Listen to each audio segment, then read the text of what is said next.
Oops.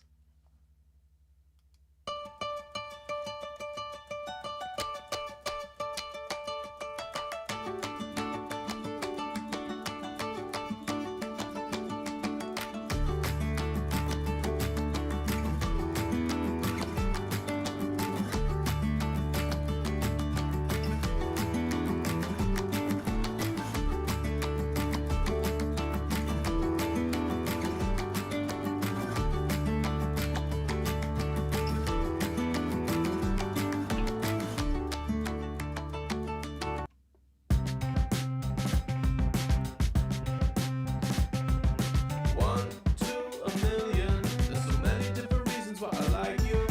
Let's keep this going. We can change it up if we want to. Keep me guessing, keep me guessing. Keep me guessing, keep me guessing. It's like ooh la la, ooh la la. It's not hard to say how I feel. It's like ooh la la, ooh la la. It's kinda easy now cause it's real. Hey. Na na na na na na na. Na na na na na na. Na na na na na na.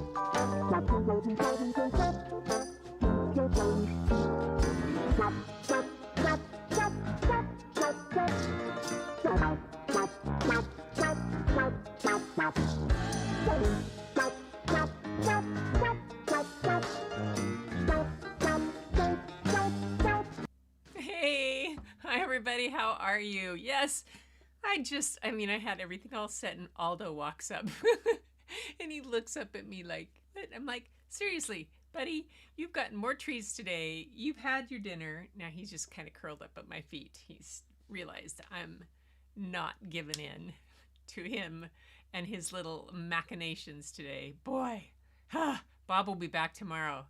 Somebody to share the he does this thing, he plays this one against the other. Like he acts like he needs to go outside and then he knows he'll get a treat when he comes back in. And then he'll come downstairs and whimper at me and like he needs a treat and Bob will have just given him one. Yeah, he's 14 pounds of cuteness, but that's the way it goes.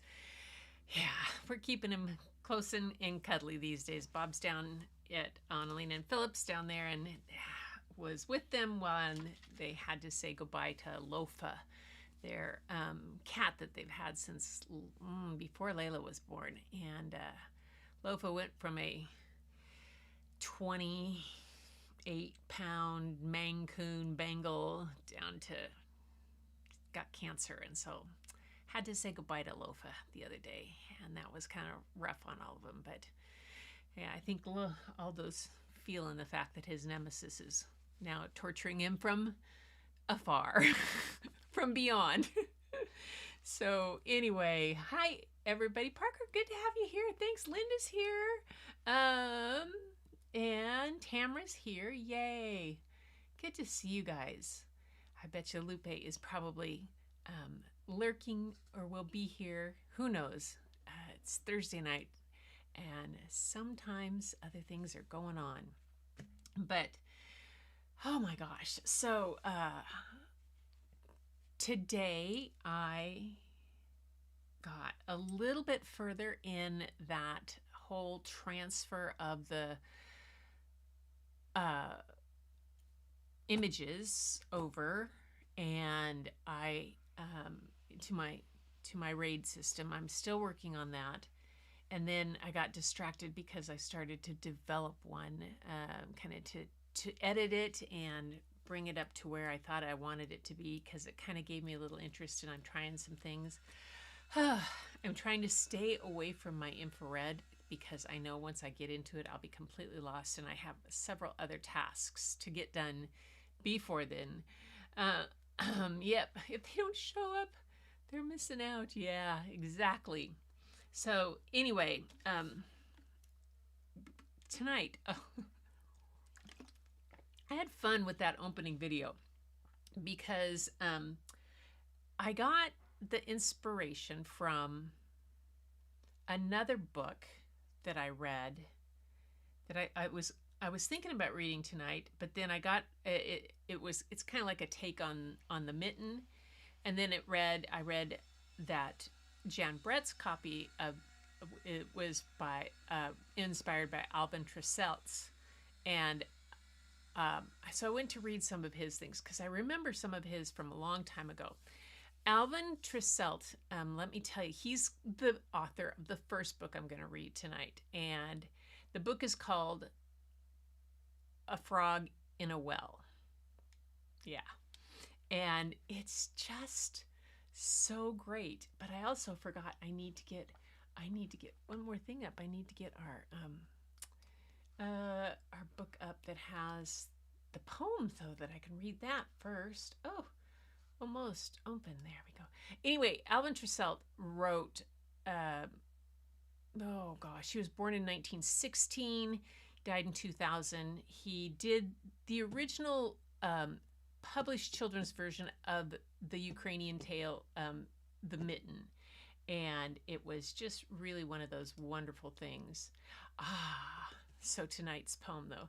And so it kind of got me all going on that and around about how you do this. But I first am going to start with our poem from A Dictionary for a Better World, where, I thought I had all the C's done, but I don't, because there's one tonight, and that is create.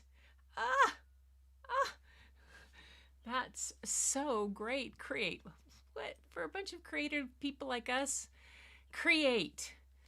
Gather, paint and brush, lift guitar and strum, make something in a mad rush. Who knows what or who you'll become? When you're creating, you can't feel ho-hum. The voice of your worst critic, you, will hush as your imagination begins to thrum. Soon, hope begins to push each new idea a ripe plum. Feel your face flush. Who knows what or who you'll become? Oh, soon hope begins to gush, not push. Whoa, that's... And on the next page, where's my mouse? There it goes. One of those things. The quotes from Miles Davis. I was always thinking about creating. My future starts when I wake up in the morning and see the light. I like that. Irene Latham says, she's the one who wrote that poem, 2 things have consistently helped me through tough times: reading books and creating things. It's awfully hard to get bogged down by worry or sadness when you're engaged in the act of creation. And there are so many ways to create. I particularly love creating things out of fabric, like quilts. I enjoy making choices about color, texture, and pattern. I like solving problems and seeing a project come together, even if sometimes that means ripping out seams and starting over. Each quilt tells its own story, and one of the best parts about creating things is sharing them and their stories with others. When you create something, you give the world a piece of yourself and make your corner more beautiful. Making things, creating, it changes you, and often, too, others are changed by your efforts. Yay! That's a great one. Oh my gosh. Now I'm all over the place tonight because I just realized I have to tell you something. My sister Sarah doesn't live too far away. But before we get into the story, and my obsession with bears, because Fat Bear Week is only a couple weeks away, you guys. It's the first week of October. And I'm just having a great time. But she sent me a text that's sad. This is 40 minutes away. She sends it to me last night. She could have sent it to me during the day yesterday. I think she has this notion that I would have gone over there and gone looking. She said, black bear on the island this afternoon and evening. Lots of ring pictures. Not very big. Of course, it's garbage day tomorrow and lots of cans out. They must have had a low tide today, which means that he probably swam across. If it was low tide, then it's a really small part area that he was able to swim across to the island. And I was like, she sends this to me last night at 10 o'clock. She could have sent it to me like at noon or earlier on the day so that I would know and I could have gone over there and photographed the bear. I said, oh, how cool. And she said, there was a gal on a paddleboard, had him swim next to her across the channel. I said, I'm jealous. Oh my gosh. Black bears, that's 2 in the past week and a half. Oh my goodness. That's so awesome. Anyway, so here is, we're going to back to story time. I'm done on my tangent for once. Back here, Bookology talks about Alvin Tresselt. He was born in Passaic, New Jersey on September 30th in 1916. Alvin Tresselt was a pioneer in children's books. With his poetic prose style, he created the Mood Picture Book, which relied not on plot and character, but on setting and description. So you're gonna love looking at the illustrations that he did. And I'm gonna show it to you in a way tonight that really shows you the pictures. Many of his books were popular with teachers who wished to teach about the environment. From 1946 to 52, Mr. Tresselt worked in advertising and display graphics, and during his time he began writing children's books. His book, White Snow, Bright Snow, illustrated by Roger Devosian, was awarded the Newbery Medal in 1948. No, it was awarded, no, that's wrong. It was awarded the Caldecott.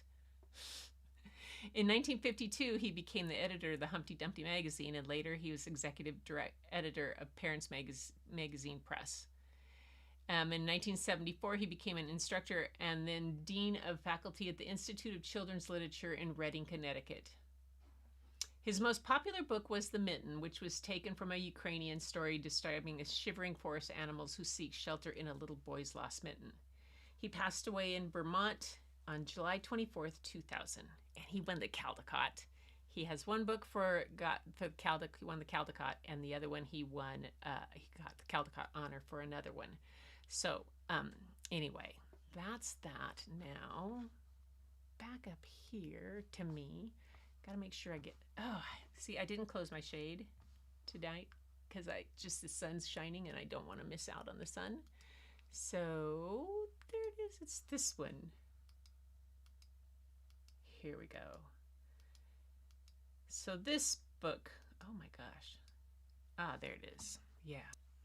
For tonight, the first one is called The Frog in the Well by Alvin Tresselt, and it's illustrated by Roger Devosian, again, who also did his book, The Mitten. So it starts out, it has quite a bit of black space on these pages, but I'm showing it to you in a format so you can really see the way the pictures are, because he used that setting so much more than character, and you're gonna love it. There's the frog.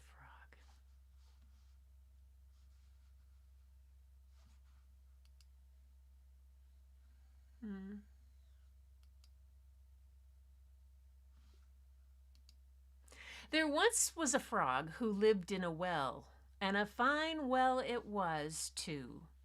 It was cool and deep with mossy rocks, just right for a cool green frog.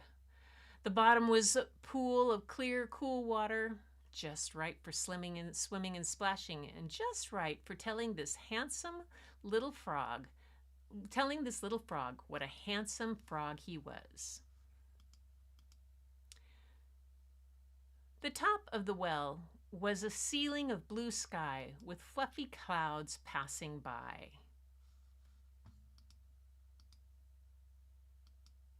Sometimes at night, the moon looked down the well to wink at this happy frog on his bed of moss. And what with all the foolish flies and bugs that were curious as to what might be at the bottom of the well, there was plenty for the little green frog to eat. Now, since this frog had lived in his well for longer than he could remember, he had one very strange idea. He thought that his well was the whole world. He didn't know what a daisy looked like or what a spring day smelled like. He had never sat on a log and croaked all night, and he had never sunned himself on a lily pad. He didn't even know another frog. "The world is nothing but moss-covered rocks," he said, "with a pool of water at the bottom." But then came a day when all the water disappeared from the well, and no more curious bugs came down to see what the well looked like.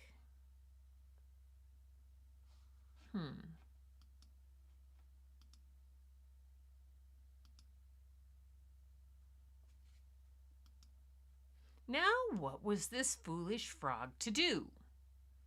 No water to swim in, no mirror to tell him what a handsome frog he was, no bugs to eat. "I'd better see what is at the end of the world," grumbled the frog, "while I still have the strength to hop." And he flipped out his tongue to catch the first curious bug he'd seen in days, and then hopping up to the top of the well.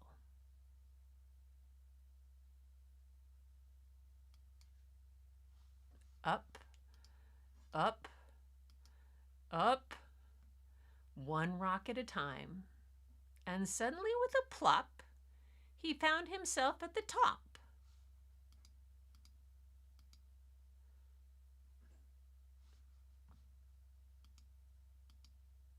But what was this? Trees blowing in a blowy wind, sunshine on his shiny green back, and a clump of daisies all white and yellow?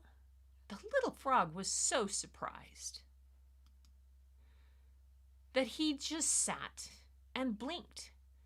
But at that moment, a most attractive bug lighted on a daisy face. "Oh, that's better," he said as he finished off the bug. "And now that I have come to the end of the world, I think I'll look around a bit." And off he went through the meadow grass, stopping only to eat every once in a while. He presently arrived at the muddy bank of a stream, but he had no sooner jumped in for a swim when he heard a low moo right over his head. "Are you the end of the world creature?"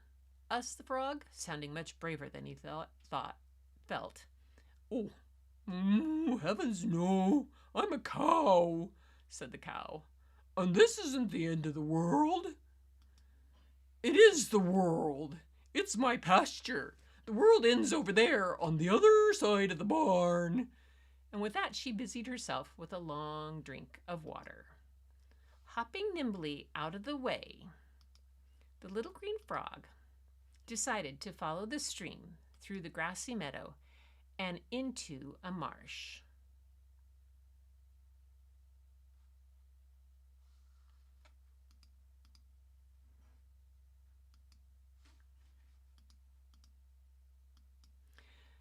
But then, what a chattering and squeaking he heard, with dozens of blackbirds bobbing and swaying on the tall rushes.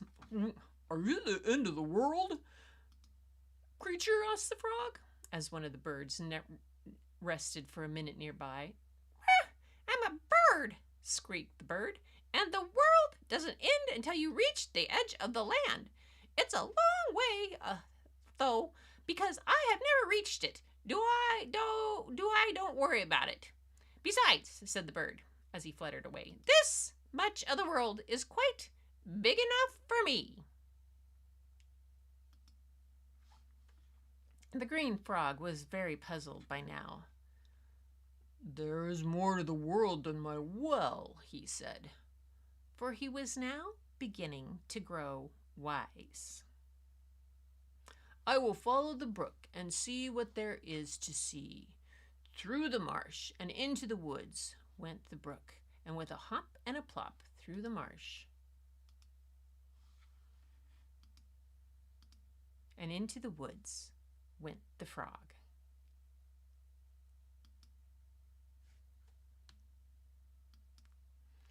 Here in the cool shadows, where the brook talked quietly to the pebbles as it bubbled along, the green frog met animals of the woodland world, the deer and the fox, the squirrel and the bear, and they all told him that theirs was a very fine world here in the woods.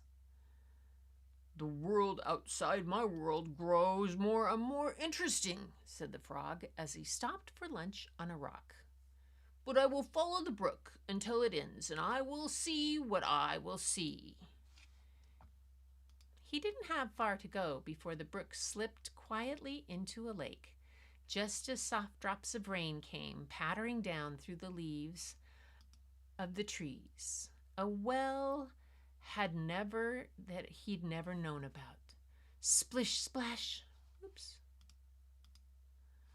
And the raindrops falling on his back felt so good that the little green frog just swelled up his throat and began to sing, chug-a-rum, chug-a-rum, chug-a-rum.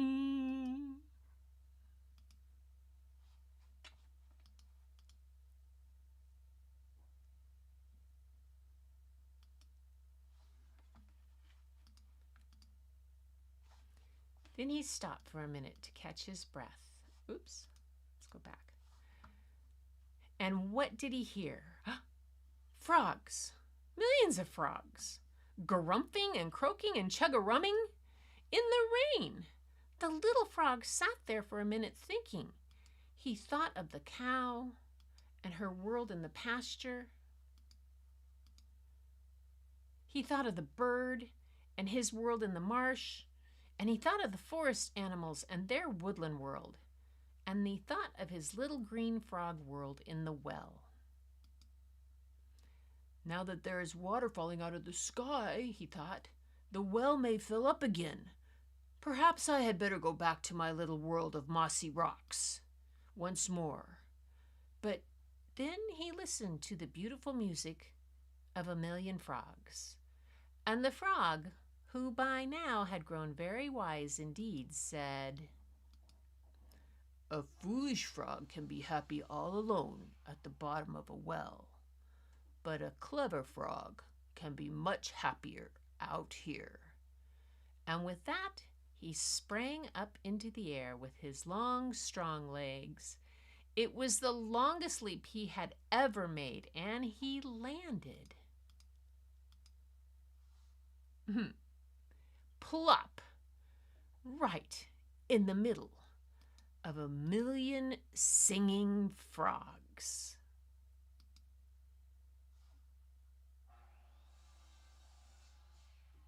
Isn't that great?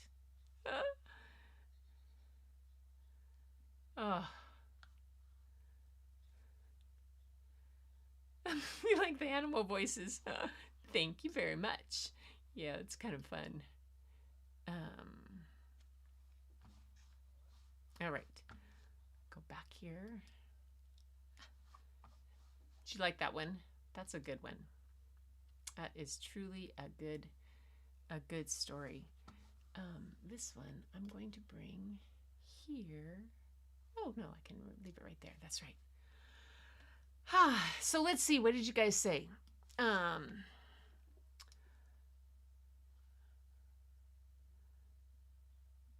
know that frogs are great.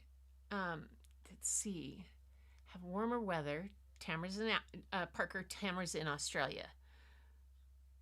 Today was just this beautiful fall day here. It's the weather's changed. You can tell the leaves are starting to change colors too a bit, but it's still like 70.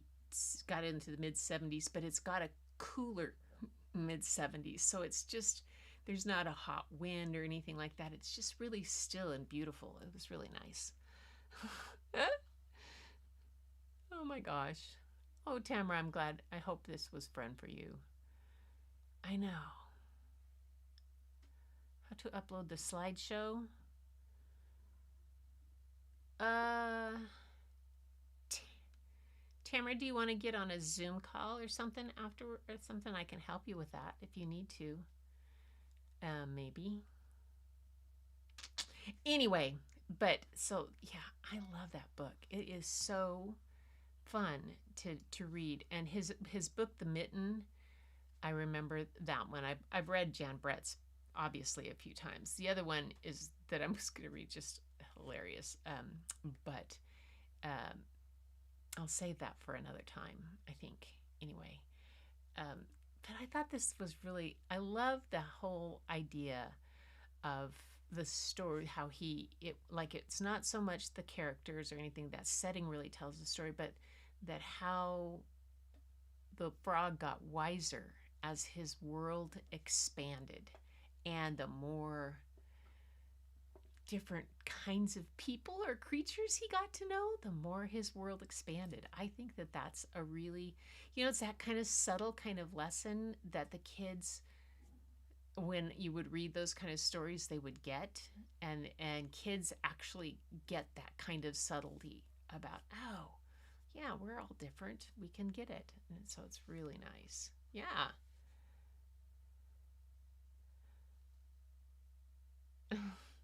Not a problem. Dee I can, yeah. Or there, we'll figure it out. Figure it out. Okay. So anyway, the next thing is this other book I've got, and this book was by Cheryl B. Klein, and she was one of the ones who wrote one of the books that I read last night, or last Sunday, I think. And it said in her list of books that this was another one of the books, and I wanted to read it because, it's kind of, this is always a good night to fill buckets and things in this wonderful, this is a book called A Year of Everyday Wonders. Yeah. Words by Cheryl B. Klein. Pictures by Qin Lang. Quinn Lang, I think. I'm not sure how to say it, but here is the book. Yeah. A Year of Everyday Wonders. And the illustrations in this book were made with ink and watercolor. A Year of Everyday Wonders. First day of the new year. First wake up. First waffles. First fight with your brother. First snowfall. First snowballs. First hot chocolate. First stories. I'm going to hide that. Yay. First Valentine. First cold. First crush. First new umbrella. First lost umbrella. First green in the gray. First short sleeves. First missed bus. 97th fight with your brother. First haircut. Second haircut. First ice cream truck. First beach trip. First splash battle. First sunburn. First sparklers. First summer storm. Second new umbrella. First family reunion. First cousin's prank. 226th fight with your brother.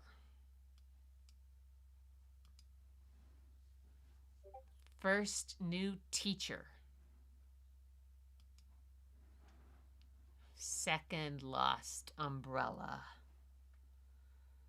Second crush. First gold in the green. First mask. Last cape. First snow day. Second snow day. Third snow day. Fourth snow day. 384th fight with your brother. First giving. First getting. First silent night. Last wake-up call. Last waffles. Last snowfall. Last stories. First day of the new year. Those pictures. Isn't it just, I love one of my favorite illustrations in it is back here. Go back. Like the end papers are amazing. But if I show it, back, talking to it, like these. And that silent night. I love this watercolor, ink and watercolor like this. I aspire to doing this.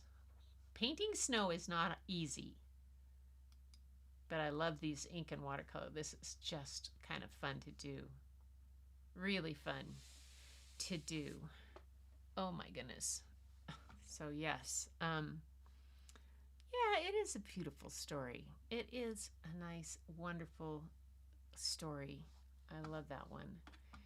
So anyway, tonight, let's see, go back here and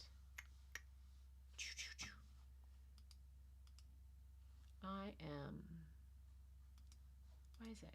There we go.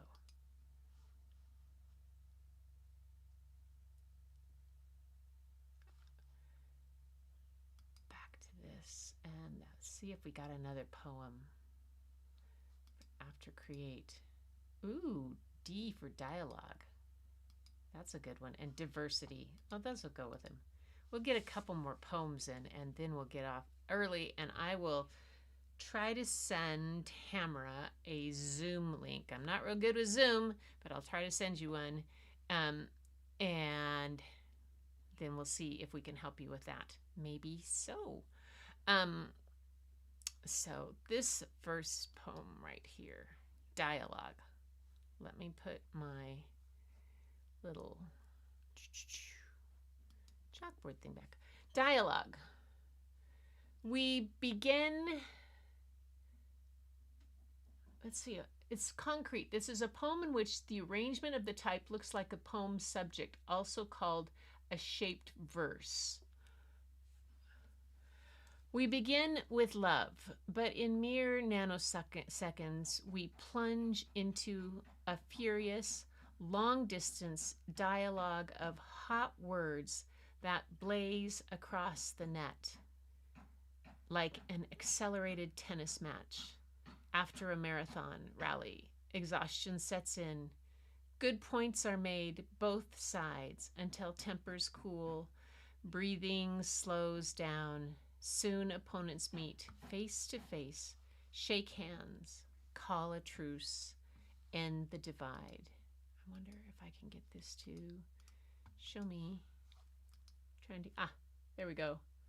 Let's get it to show in a single page. There we go. Bell Hooks was the on that one. Honesty and openness is always a foundation of insightful dialogue. Charles says, I've had many disagreements in my life. We've come a long way with sometimes there's a validity of both sides of an argument. If we cool our jets and try not to be right all the time. There's something to listening. Yeah. And then diversity. Diversity is a vibrant patchwork of colors, civility, opinions, aiming to create one broad tapestry. Reflecting this blue-green marble we each temporarily inhabit. Let's weave together our differences. Diversity. First, let's cut those threads of patriarchy in its patches have worn out long ago. Our individual stitches create this new work of art based on one true thing, diversity. Kirby Larson. Oh, my friend Kirby is the quote this is from her book Hattie Big Sky. Oh my gosh, Kirby, my girl, her daughter and my daughter grew up. I mean, we went to the same church. Oh my gosh. Kirby says, my mama always said piecing quilts is like making friends. She kept her eyes on the scissors as she cut up a piece of blue ticking. Sometimes the more different fabrics and people are, she said, the stronger the pattern.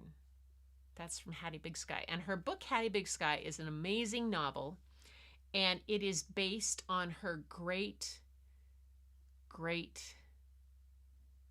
grandmother, I think. Great or great grandmother. And she went back into like the Dakotas or someplace else to research where she had gone, and she'd come out to the Dakotas or to Montana from someplace to be to do something. I can't remember. I haven't read Hattie Big Sky in a while. It's been a while, but Kirby did all the research in it. It's a great book. Open and Libby, why did you close on me? Charles says, during my college years at Fairleigh Dickinson University in northern New Jersey, I became more fully aware of diversity. I noticed there were wide swaths of fellow students who grew up in economic statuses, both higher and lower, that were far different from mine. I met those who practiced different religions that seemed worlds away than what I had been part of, and those who didn't have any religious affiliations at all. I also met folks with disabilities who sometimes struggled navigating around campus, including one whose prosthetic leg once almost disengaged while we were walking outside in between classes. Basically, I saw a microcosm of how the world really is and not this sometimes narrow viewpoint I had while growing up in suburban Philadelphia. The college experience enriched me in ways I still think about to this day. It made me more curious about the world around me, more appreciative of our differences and commonalities, and more aware of our shared humanity. Whoa, I love that. That's a rondine, a 12-line poem with 7 lines in the first stanza and 5 lines in the second stanza. Each line is 8 or 10 syllables, except the 7th and 12th lines. The first word or phrase of the poem becomes the refrain repeated in lines 7 and 12. Very cool. All right, you guys. Let's go here. There I am. All right. Oh, okay. Not a problem. Well, it's going to take me a little bit to figure out how to get a Zoom link for you to send it to you. So, Tamara, not a problem. How about, so it's about how about an hour? Let's see, it'll be like, let's see, 7:09. So if we make it 8:30 my time, that's an hour and 15 minutes. Are you going to be home? And it's lunch's time. So that would be like an hour and 15 minutes from now, an hour and a little, maybe hour, 20 minutes from now. Is that time? Let me know. Tamara, let me know. Say yes or no. Yeah, I don't mind, not at all. It'll be fun. We'll see if we can do it. Girlfriend, not a problem. Yay. We'll see if we can figure it out. I will send the link to your email. don't very often. I usually join in Zoom calls. I don't very often send her. I know Parker's probably sitting there going, "Why don't you just send her an eCam link, an interview link?" Because I don't do that either, Parker. I haven't done that. Creator Camp, maybe you can teach me how to do that. Anyway, everybody, you guys, thank you so much for being here tonight, and everybody who's here. It's nice of you to stop in and hear the stories. I mean, Treselt's wonderful, simple settings to tell the story and expand our worlds. I just love it, the fact that we've gotten to expand our worlds with getting to know each other and all of this through our story time and through getting to know and doing this. It makes my day. I hope you got a little bit of your bucket filled. I got mine filled. And, on Sunday, I'll be back with story and art. So, send your stuff in. So until next time, give yourselves a high five. All right. Tell yourself you're awesome, because you are, and you got this. And until then, keep looking for the beauty hidden in plain sight. It's all around. But the first place you'll find it, and the next place you'll find it, is when you go look in the mirror, and you'll see that beauty looking right back at you. So until next time, you guys, take care. Come on.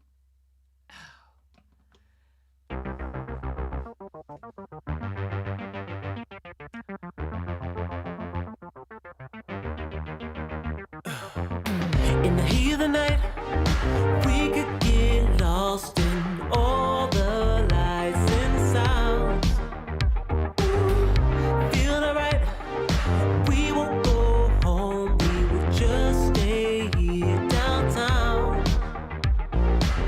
There's not just stars on the boulevard, they're in the light in your eyes.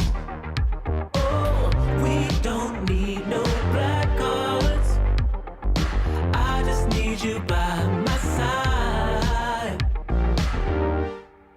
We could be shameless, famous, running cool, with a love that leaves us weightless. Ooh, drop dead gorgeous, wow.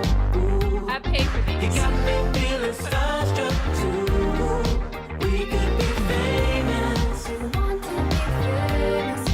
we could be famous.